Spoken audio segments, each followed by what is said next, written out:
দিব জিরা, শুকনো লঙ্কা, তেজপাতা, পেঁয়াজ। বেশি ভাজবো না। এবার ছোলা কচুটা দিয়ে দিব, হলুদ গুঁড়া, লবণ। এবার পেঁয়াজের সাথে ছোলা কচুটা খুব ভালো করে ভেজে নেব একটু। সবজি ভাজার সময় চিনি দিলে না তেলগুলা ছেড়ে দেয়, আর সবজিটাও খুব ভালো ভাজা হয়। অনেকটাই কচু ভাজা হয়ে গেছে।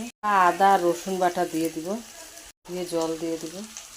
এবার মশলার সাথে ভালো করে কচুটা কষিয়ে নেব। ভাজা আলুটা দিয়ে দিব, কুচি দিয়ে দিব। এবার ভালো করে আলু, কচু আর টমেটো একসাথে কষিয়ে নেব।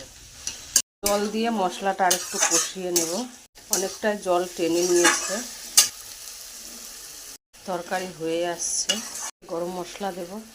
ছোলা কচুর তরকারি হয়ে গেলে এবার আমি নামিয়ে নেব। কচুর তরকারি হয়ে একদম রেডি। রুটি, পরোটা, ভাতের সাথে কিন্তু খেতে খুবই ভালো লাগবে।